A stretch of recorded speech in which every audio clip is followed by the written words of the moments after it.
Thank you, Chair, and welcome, Minister. And I rise this afternoon to support Senator Boyan, and indeed I have signed that amendment with him as well. I'm astonished, actually, that there's 3, presumably, county councillors that are in this chamber here today that would be supporting getting rid of the mandatory public meeting from the democratic process. I'm really, really shocked by it.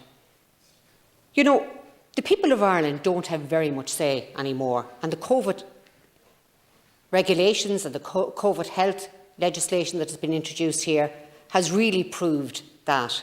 And here we are, once again, attacking the little bit of power that they have with regard to the democratic process, with regard to what can happen in their area going forward. And we're saying, we don't care. We don't care what you think. It's okay if you can get online. It is okay if you're IT savvy. But there's 500,000 people in this country that can't even read or write. There are people that are living in single farmlands that roads may be put through their farms, and they don't know how to protest.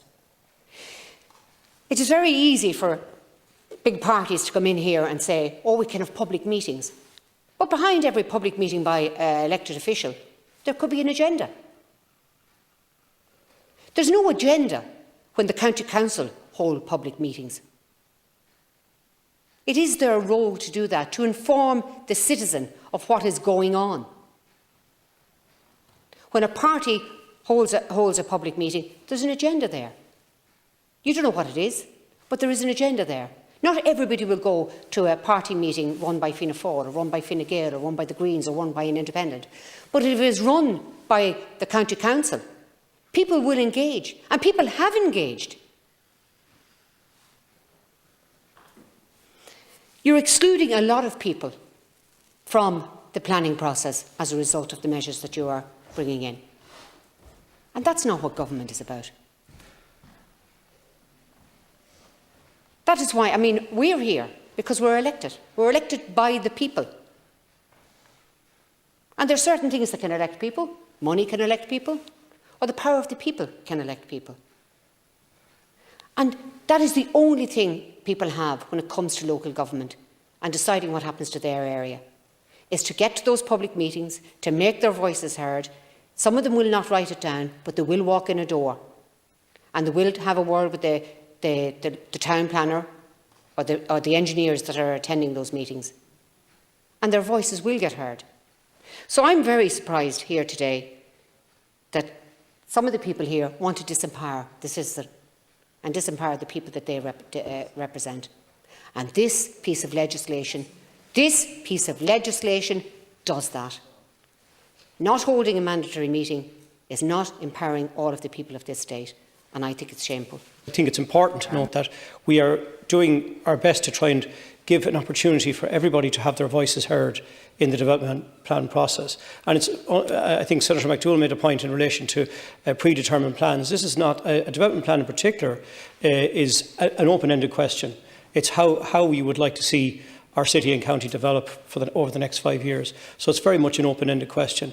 And in that regard, it's important to try and take in all of the views of members of the public in using different formats and using different methodologies, and be they using much more participative and inclusive methodologies at public meetings, or using online forums and using other sources to gather information and data. And I think the point has been made too around the role of the strategic policy committees, the LCDCs. I wasn't a huge fan of the Putting People First 2014 reforms, but they did create good participative structures within which community groups could involve and engage themselves. And I think we can't discount those in trying to create a robust issues paper to set off on the development plan process. So I think it's important to make that point as well. It's also the case that local authorities very much take a very strong sense of pride, both at executive and elected member level, in their inclusion of groups, of minority groups.